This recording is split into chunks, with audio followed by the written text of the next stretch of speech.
Shalom enfants de Dieu, j'espère que vous allez bien dans le nom puissant et précieux de Jésus-Christ de Nazareth. Alors ce matin, nous allons partager une petite exhortation et vous faire savoir le nombre de personnes, à titre symbolique bien sûr, qui sont prédestinées pour le ciel. Parce que bien aimés, regardez un peu notre vécu, notre train-train quotidien. Le temps passe, nous prenons de l'âge, nous vieillissons. Hier, nous étions bébés et aujourd'hui, nous sommes des adultes. D'ici une vingtaine, trentaine d'années, ce sera le troisième âge. Et c'est la roue qui tourne comme ça. C'est le temps qui passe et c'est Dieu qui a fait les choses ainsi.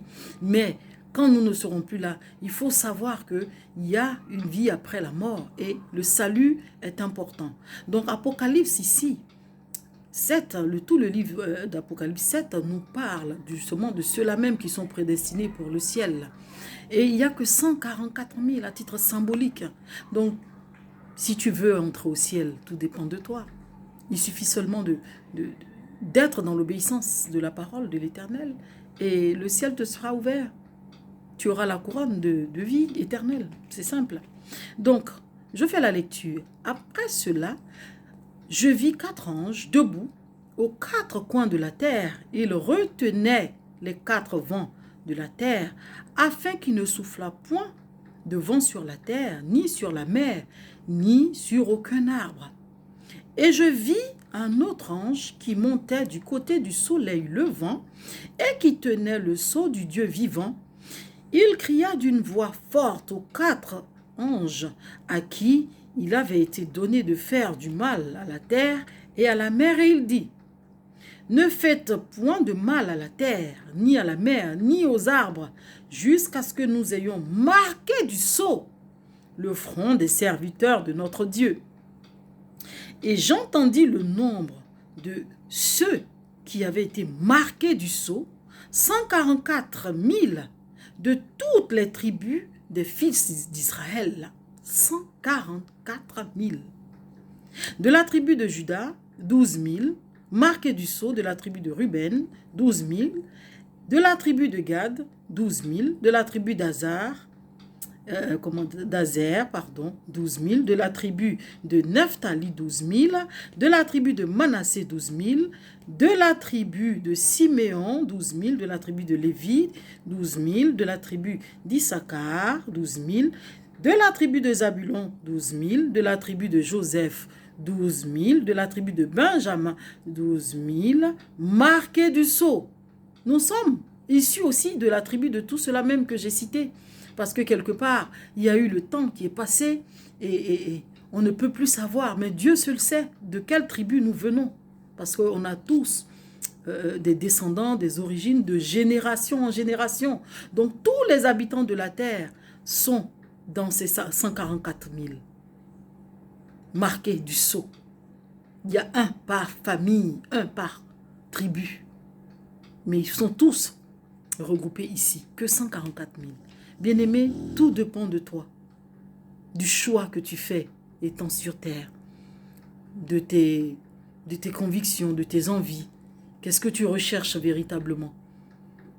Est-ce que tu te laisses séduire par les biens de ce monde? Est-ce que tu te laisses séduire par tout ce que nous voyons de ce monde? Et ne même pas te dire que il y aura un demain, un lendemain. Il faut penser, parce que chaque jour qui passe, tu vieillis. Chaque jour qui passe, ton corps se transforme. Les cellules ne sont plus comme quand tu étais beaucoup plus jeune, beaucoup plus frais. Donc il y aura forcément un départ un jour. Et c'est ce que tu dois rechercher, bien-aimé. Amen. Donc c'était cette parole d'édification, d'exhortation que je voulais partager avec vous ce matin. Que Dieu vous garde et portez-vous bien. Demeurez dans la prière, méditez l'évangile, parce que c'est en cela que vous aurez le salut. Amen, il est important. Et il faut savoir que sans Dieu, nous ne pouvons rien faire. Nous ne sommes rien de toute façon. Car même dans le livre de Jean 15, à partir du verset 5, il est dit: je suis le cep, vous êtes les sarments. Celui qui demeure en moi et en qui je demeure porte beaucoup de fruits.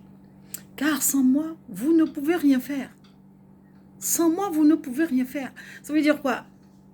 Si on ne comprend pas cette parole-là et que nous voulons compter sur nos propres forces, nous voulons que tout vienne de nous, ou nous pensons que nous avons tous les diplômes, nous avons tant de compétences, donc on peut être maître. Mais Dieu se rira de toi parce que tu n'as rien compris. Parce que le souffle même qui est en toi, c'est lui qui te l'a donné. À tout moment, il peut te le reprendre. Car il est même dit que quand on vit, on ne vit pas pour nous, on vit pour le Seigneur. Quand on meurt aussi, on meurt pour lui parce que c'est lui qui nous rappelle. Donc si on ne comprend pas ces passages bibliques et que nous vivons comme si c'est nous qui commandons tout, on va toujours tourner en rond. Toujours. Et on ne va jamais trouver un équilibre. Parce qu'on n'associe pas notre maître à notre vie. On n'associe pas le Créateur à nous. Il t'a créé, il t'a tout donné. Associe-le à toi, afin que tout te soit donné. Afin même qu'il puisse t'ouvrir les yeux et voir les choses cachées. Ce que tu ne pouvais pas voir, il te montrera. Il te montrera tes ennemis, ce que l'on traficote autour de toi, afin de soigner ta marche au quotidien et de gagner. Bien-aimés, c'était juste cette parole que je voulais partager avec vous. Que Dieu garde tout un chacun de nous et que la paix demeure dans nos familles, dans nos vies. Portez-vous bien. Shalom. Merci.